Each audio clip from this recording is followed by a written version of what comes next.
రాష్ట్రంలో అధికారంలో ఉన్న రాజకీయ పార్టీలతో సంబంధం లేకుండా స్థానిక సంస్థల ప్రజాప్రతినిధులతో న్యాయబద్ధంగా వ్యవహరించాల్సిన అవసరం ఎంతైనా ఉందని వాకాడు మండల పరిషత్ ప్రత్యేక ఆహ్వానితులు వాకాడు అగ్రికల్చర్ మార్కెట్ కమిటీ మాజీ చైర్మన్ కొడవలూరు దామోదర్ రెడ్డి అన్నారు. తిరుపతి జిల్లా వాకాడు శ్రీశక్తి భవన నందు శనివారం మండల పరిషత్ సర్వసభ్య సమావేశం జరిగింది. ఈ సమావేశానికి మండల పరిషత్ అధ్యక్షురాలు కొడవలూరు అనసూయమ్మ అధ్యక్షత వహించారు.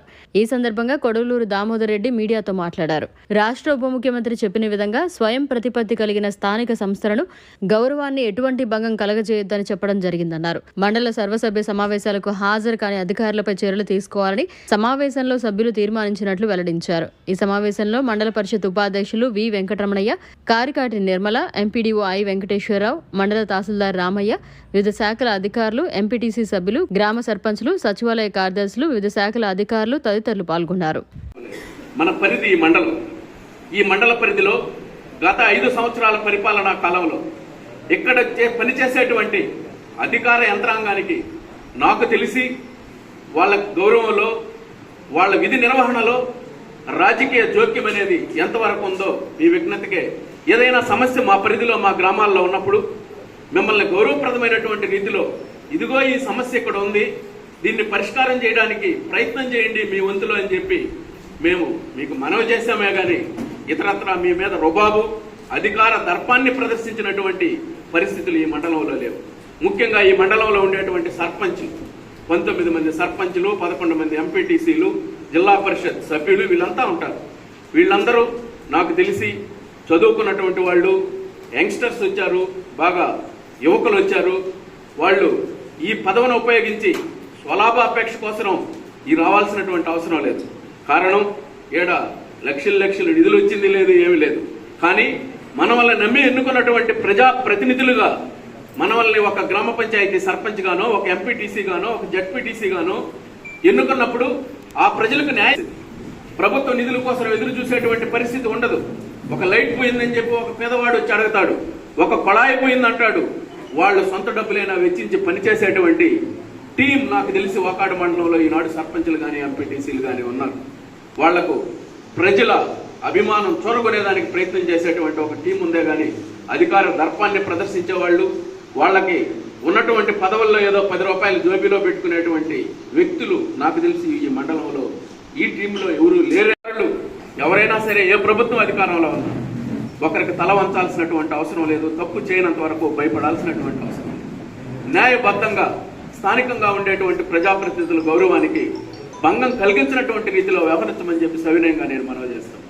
ఉదాహరణకు మీకు అందరికీ తెలుసు, ప్రభుత్వం నూతనంగా ఏర్పాటైన తర్వాత ఈ రాష్ట్రానికి ఉప ముఖ్యమంత్రిగా ఉన్నటువంటి పంచాయతీరాజ్ శాఖ మంత్రి, ఇక్కడ ఉన్నటువంటి ప్రజాప్రతినిధులకు సంబంధించినటువంటి శాఖకు సంబంధించినటువంటి మంత్రి గారు ఒక కొత్త విధానంలో ఈ గతంలో లేనటువంటి దానికి భిన్నంగా స్వర్ణ గ్రామాలను ఏర్పాటు చేయాలి, పంచాయతీరాజ్ వ్యవస్థను పటిష్టం చేయాలి, పంచాయతీరాజ్ వ్యవస్థకు రావాల్సినటువంటి నిధులను దారి మళ్లించకుండా, నేను పార్టీలకు అతీతంగా మాట్లాడుతున్నాను, ఏ పార్టీ అయినా సరే వీళ్ళకి కేంద్ర ప్రభుత్వం నుంచి వచ్చినటువంటి నిధులను కూడా డైవర్ట్ చేసినటువంటి పరిస్థితులు చూసాం.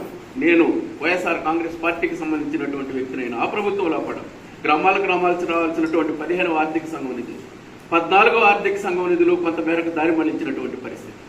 ఆ విధంగా కాకుండా వాళ్లకు వచ్చేటువంటి నిధులను వాళ్ళకి ఇచ్చి స్థానిక ప్రజాప్రతినిధులకు ఇవ్వాల్సినటువంటి గౌరవాన్ని ఇస్తామని చెప్తే ఒక స్థానిక సంస్థలకు సంబంధించినటువంటి అనేక పొజిషన్స్ లో వ్యవహరించినటువంటి నేను అనేక 30 సంవత్సరాలుగా రాజీవ్ గాంధీ గారు ఏదైతే పరిస్థితుల్లో ఉప ముఖ్యమంత్రి గారు చెప్పారు, స్వయం ప్రతిపత్తి కలిగినటువంటి స్థానిక సంస్థలకు గౌరవానికి ఎక్కడా భంగం కలిగించమని. గతంలో పాఠశాలల్లో ఆగస్టు 15వ తేదీ జాతీయ పతాక ఆవిష్కరణకు స్థానిక సర్పంచ్నో ఎంపీటీసీనో పిలిచేటువంటి సాంప్రదాయం ఆనవాయితీ కొనసాగేది. కానీ రాత్రికి రాత్రి ఒక జీవో వచ్చింది, స్థానిక సంస్థల ప్రజాప్రతినిధులతో నిమిత్తం లేకుండా మీరు స్కూల్ మేనేజ్మెంట్ కమిటీ వాళ్ళ చేత, వాళ్ళు కూడా ప్రజాప్రతినిధులుగా అక్కడ ఎన్నికైనటువంటి వాళ్ళు కాదనడం, కానీ వీళ్ళని పిలిచి వీళ్ళకి ఇవ్వాల్సినటువంటి గౌరవం దక్కలేదేమో అనేటటువంటి భావన. ఒకవేళ ఎస్ఎంసీ చైర్మన్ హాజరు కాకపోతే ప్రధానోపాధ్యాయుడి దగ్గరైనా జెండా ఎగరేయమన్నారు, కానీ స్థానిక ప్రజాప్రతినిధులకు ఆ గౌరవం ఎందుకు ఇవ్వలేదో నాకు అర్థం కానటువంటి పరిస్థితి. అంటే ఆయన అనుకున్నటువంటి కార్యక్రమాలకు భిన్నంగా జరుగుతుందేమో అనేటువంటి ఆలోచన. నేను మనవి చేస్తున్నా, ఈ మండలంలో ఉండేటువంటి ఎన్ఆర్ఈజీఎస్ కేంద్ర ప్రభుత్వం నుంచి నిధులు వస్తాయి ద్వారా ప్రభుత్వ దృష్టికి తీసుకురావడం. ఈ గ్రామంలో ఎక్కడ సీసీ రోడ్లు లేవు, ఎక్కడ డ్రింకింగ్ వాటర్ ప్రాబ్లం ఉంది, ఎక్కడైతే నరేగా ద్వారా మీరు వచ్చే సంవత్సరం చేయాల్సినటువంటి కార్యక్రమాలను గుర్తించడం, ఇటువంటి ఆలోచన అని చెప్తున్నారు. కానీ నాకు ముఖ్యంగా నేను ఇక్కడ ఉన్నటువంటి ప్రజాప్రతినిధులకు విజ్ఞప్తి చేస్తున్నా, 2 కార్యక్రమాలు కనపడుతున్నాయి. 2 కోట్ల రూపాయలతో నరేగాలో వచ్చాయి, మంజూరైనాయి. కేంద్ర ప్రభుత్వ నిధులు, రాష్ట్ర ప్రభుత్వ నిధులు కూడా న్యాయంగా అయితే స్థానిక సంస్థల ప్రజాప్రతినిధులైనటువంటి సర్పంచులు, ఎంపీటీసీలు ద్వారా జరగాల్సినటువంటి కార్యక్రమం ఈనాడు ఆ వైపుగా పోవటం లేదు. వాళ్ళు ఒక లిస్టు తయారు చేసుకుని వాటి అప్రూవల్ కావాలంటే గ్రామసభ కావాలి.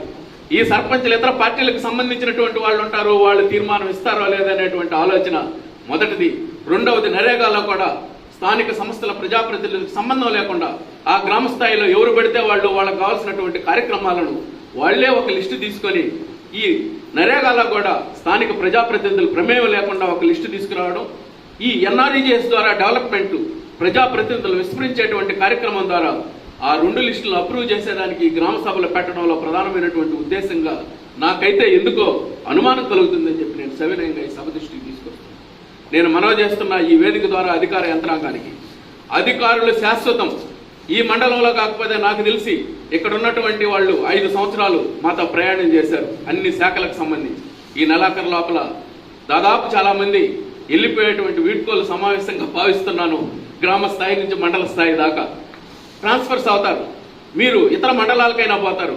సవినయంగా మీకన్నా వయసులో కొంచెం పెద్దవాడిగా గత సుదీర్ఘకాలం ఒక సామాజిక రాజకీయ కార్యకర్తగా అనుభవంగా నేను మనవి చేస్తున్నాను. మాకైనా ఎవరికైనా 5 సంవత్సరాలలో పని కల్పించాలనేటువంటి ఆలోచనతో యూపీఏ ప్రభుత్వం మన్మోహన్ సింగ్ గారి నేతృత్వంలో 1000 కోట్ల రూపాయలు భారతదేశంలో పేదవాడికి కూడా భుక్తి రావాలంటే పని లేనప్పుడు 100 రోజులు కనీస పని దినాలు కల్పించాలి, కనీస వేతనం ఇవ్వాలనేటువంటి ఆలోచనతో ఏర్పడినటువంటి గొప్ప కార్యక్రమం ఈ నరేగా అనేటువంటి కార్యక్రమం. ఈ కార్యక్రమం మండల పరిషత్ ఆధీనంలో ఉంటుంది. ఎంపీడీఓ గారు దీనికి నాయకత్వం వహిస్తారు, మండల స్థాయి అధికార యంత్రాంగాన్ని. ఈనాడు జరుగుతున్నది 5 సంవత్సరాలు ఏం జరిగింది, ఈనాడు జరుగుతున్నటువంటిది ఆలోచించమని చెప్పి అడుగుతూ ఉన్నాం. ఈరోజు నరేగా కార్యక్రమాలు స్థానిక సర్పంచులతో నిమిత్తం లేదు, స్థానిక ఎంపీటీసీలతో నిమిత్తం లేదు, ఎవరు వస్తున్నారో తెలియటం లేదు, ఎవరు కార్యక్రమాలు చేపిస్తున్నారో ఒక కొత్త సాంప్రదాయానికి ఈనాడు తెరతీస్తున్నారు. ఇవి మంచి పరిణామాలు కాదని చెప్పి సవినయంగా నేను మనవి చేస్తున్నాను. నరేగా యాక్ట్లోనే ఉంది, స్థానిక సంస్థల ప్రజాప్రతినిధుల ద్వారా ఒక పంచాయతీలో ఏదైనా నరేగా ద్వారా ఒక కార్యక్రమం చేపట్టాలంటే గ్రామ సభ స్థానిక సర్పంచ్ అధ్యక్షతన జరగాలి. స్థానిక గ్రామ సభ ఏదైతే తీర్మానం చేస్తుందో, ఎక్కడైతే ఏ కార్యక్రమం కావాలో గ్రామ సభ ఆమోదం తీసుకోవాల్సినటువంటి అవసరం ఉంది. ఈనాడు అవి జరగటం లేదనేటువంటి బాధ కలుగుతుంది. ఎందుకు చెప్తున్నానంటే ప్రభుత్వం చెప్తూ ఉంది స్థానిక సంస్థల ప్రజాప్రతినిధులు గౌరవిస్తామని చెప్పి. ఈరోజు నిన్న జరిగినటువంటి గ్రామ సభలు జరిగినాయి రాష్ట్ర వ్యాప్తంగా. 13,600 పార్టీలకు అతీతంగా ఈ మండలంలో ఉండేటువంటి ప్రతి సర్పంచ్ అక్కడ ఎటువంటి ఇబ్బందులు లేకుండా ఈ సమావేశాలు జరిగేదానికి సహకరించాలి. కానీ దీని వెనక కూడా ఒక మతలబు ఉందనేటువంటి ఆలోచన నాకు కలుగుతుంది ఈనాడు నిన్న జరిగినటువంటి పరిస్థితులు చూస్తుంటే. స్థానికంగా ఉండేటువంటి ఈ యొక్క గ్రామ సభల ఉద్దేశం, ఆ గ్రామ సభను స్థానిక సర్పంచ్ అధ్యక్షతను ఏర్పాటు చేయడం, ఆ గ్రామంలో ఉండేటువంటి అందరినీ ఆ గ్రామ సభకు పిలవడం. ముఖ్య అతిథులుగా ఇచ్చేసినటువంటి మన గారికి, ఎంఆర్ఓ గారికి, ఎంపీడీఓ గారికి, ఇక్కడ ఉన్నటువంటి ప్రజాప్రతినిధులందరికీ, అదేవిధంగా మండల స్థాయి అధికారులందరికీ, విలేకరులకి నా ప్రత్యేక ధన్యవాదాలు తెలియజేసుకుంటున్నా. చాలా సంతోషంగా ఉంది. ఎందుకంటే ఇది ఈ గవర్నమెంట్ కొత్త ప్రభుత్వంలో ఇదే మొట్టమొదటి సర్వసభ సమావేశం. అయితే ప్రభుత్వాలు మారుతుంటాయి, కానీ అధికారులు అనేది కొంత ఏ ప్రభుత్వం అధికారులు ఉంటే వాళ్ళ మాటలు వినకుండా ఏదైనా మీ దృష్టికి వచ్చిన సమస్య దాన్ని న్యాయబద్ధంగా ఏకపక్షం కాకుండా దాన్ని న్యాయబద్ధంగా విచారించి న్యాయంగా చేయాలని చెప్పి డిపార్ట్మెంట్ అంతటా అధికారులందరూ కూడా ఈ సభ ద్వారా కోరుకుంటున్నా. అదేవిధంగా నిర్మలం చెప్పినట్టుగా ముఖ్యంగా ఈ ఎలక్ట్రికల్ ప్రాబ్లం తీర ప్రాంతాల్లో ఎక్కువగా ఉన్నాయి. ప్రతి గ్రామంలో ఈ సమస్య ఎలక్ట్రికల్ సమస్య ఉంది. అది ఎంపీడీఓ ద్వారా వాళ్ళు ఎవరు రాలేదు కాబట్టి మీ ద్వారా దాన్ని వాళ్ళ దృష్టికి తీసుకెళ్ళి దాన్ని త్వరితగతిన వెంటనే పూర్తి చేయాలని చెప్పి కోరుకుంటూ సెలవు తీసుకుంటున్నాను. చాలా సింపుల్గా అయిపోతుంది అనమాట. బ్లీచింగ్ కలిపే పని, రోజు కలిపే పని లేకుండా మనం ఒక్కసారి ఒక చిన్న పని ఒక రోజు కానీ చేసేసుకుంటే ఇంకా దానిలో కానీ ఈ పిల్ల కానీ వేసేసామంటే ఇంకా ఇది ఒక నెల పాటు వచ్చేస్తుంది. మళ్ళీ ఈ పిల్ల అయిపోగానే మళ్ళీ నెక్స్ట్ ఇంకో నెల ఇంకో పిల్ల కానీ వేస్తే మనకి ప్రతిరోజు క్లోరినేషన్ వాటర్ వస్తాయి అనమాట. ఈ పని ఆల్రెడీ మనం వాకాల్లో 2 ట్యాంకులకి సంబంధించి కరెంట్ ఆఫీస్ దగ్గర పంచాయతీ ఆఫీస్ చేసేస్తున్నాము. అట్లాగే మిగతా అన్ని పంచాయతీలు కూడా స్కీమ్లు ఉంటే అన్ని స్కీములకి ఈ పద్ధతి, ఈ ఇన్లైన్ క్లోరినేషన్ సిస్టమ్ అనేది ఏర్పాటు చేయాలని చెప్పి నేను సర్పంచులందరికీ కోరుతున్నాను.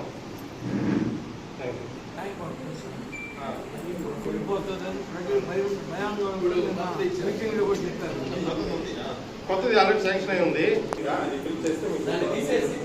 అది పూర్తిగా తీసేసి మీరు ఒకసారి చూస్తున్నాను. ఐడియా ఉంది. 3 గ్రామ సంఘాలు ఉన్నాయి. అందులో ఈ సంవత్సరం, ఈ ఆర్థిక సంవత్సరానికి 385 సంఘాలకి 50 కోట్ల బ్యాంక్ లింకేజ్ టార్గెట్గా ఇవ్వడం జరిగింది. ఈ 5 నెలల్లో 15 కోట్ల రూపాయలు ఇవ్వడం జరిగింది. శ్రీనిధి రుణాలను మొత్తం సంఘానికి 5 లక్షల రూపాయలు ఇస్తారు. కానీ మనకు ఎలిజిబిలిటీ లేనందున ఈ సంవత్సరం టార్గెట్ ఇవ్వలేకపోయాము. ఎంపీపీ గారికి, అలాగే మన జెడ్పీటీసీ గారికి, ఇక్కడికి వచ్చిన సర్పంచులు, ఎంపీటీసీలు, జెడ్పీటీసీలు, అలాగే ఇక్కడ ప్రజలు, ముఖ్యంగా నేను ఒక 2 వారాలు అయింది ఇక్కడికి వచ్చి వాకాడు మండలానికి కొత్తగా వచ్చాను. ఇక్కడ రెవెన్యూ పరంగా చూస్తే ఎక్కువ విలేజెస్, రెవెన్యూ విలేజ్లు దాదాపు 42 గ్రామ రెవెన్యూ విలేజ్లు ఉన్నాయి. ఈ గ్రామ రెవెన్యూ విలేజ్ల్లో మీ సమస్యలు ఏమన్నా ఉన్నట్లయితే ఈ పోయిన 16వ తేదీ నుంచే మనకి గ్రామ సభలు నిర్వహించడానికి ప్రభుత్వం సంకల్పించింది. కానీ ఈ ట్రాన్స్ఫర్స్ ఉన్న మూలంగా కొద్దిగా డిలే చేసింది.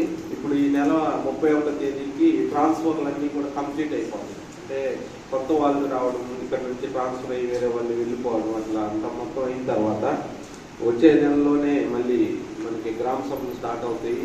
అప్పుడు రీసర్వే సంబంధించి దాదాపు 16 విలేజ్లు కంప్లీట్ అయి ఉన్నాయి. వాటిల్లో ఎక్కువగా సమస్యలు ఉన్నాయి. అవన్నీ కూడా గ్రామ సభల్లో ప్రతిరోజు మేము ఒక్కొక్క గ్రామ సభ నిర్వహించుకొని ఆ గ్రామ సభలో మీ ఏమైనా సమస్యలు ఉన్నట్లయితే అవన్నీ కూడా మీరు ఇప్పుడే మీ ప్రజలు, మీ గ్రామంలో ఉన్న ప్రజలందరికీ తెలిపి అవన్నీ రెడీ చేసుకుంటే ఎక్కడెక్కడ ఏ సమస్యలు ఉన్నాయి అవన్నీ కూడా మేము గ్రామ సభలో ఒక్కొక్క విలేజ్, ఒక్కొక్క గ్రామంలో నిర్వహిస్తాము. 40 రోజుల పాటు జరుగుతుంది. ఈ 40 రోజుల్లో అవన్నీ కూడా తీసుకొని మళ్ళీ ఒక 45 రోజులు, 50 రోజులు మనకు టైం ఇస్తాం. ఈ 50 రోజుల్లో మొత్తం ఈ సమస్యలన్నీ కూడా పూర్తిగా పరిష్కరించి కంప్లీట్ చేయమని చెప్పి ఆదేశాలు ఇస్తున్నారు. కాబట్టి నమస్కారం. ఈనాటి సర్వసభ్య సమావేశానికి చేస్తున్నారు ఎంపీపీ గారికి, వీటికంతా ఏంటంటే ఇప్పుడు మనకి మన కొత్త ప్రభుత్వం వచ్చిన తర్వాత కాబట్టి మనకి లేఅవుట్స్లో ఎవరైతే మొదలు పెట్టిన్నారో వీళ్ళందరూ కూడా డిసెంబర్ లోపల పూర్తి చేసుకుంటే వాళ్ళందరికీ బిల్స్ సకాలంలో పడతాయని చెప్పి మనకు తెలియజేస్తున్నారు. వాళ్ళందరూ కూడా కొద్దిగా మాకు సహకారం చేయి వాళ్ళందరి చేత కూడా ఎవరికైతే మనకి లేఅవుట్స్లలో ఇల్లు మనం మంజూరు చేయించామో వాళ్ళందరికీ కూడా. మరిన్ని అప్డేట్స్ కోసం మన HN9 టీవీ ఛానల్ని సబ్స్క్రైబ్ చేసుకోండి.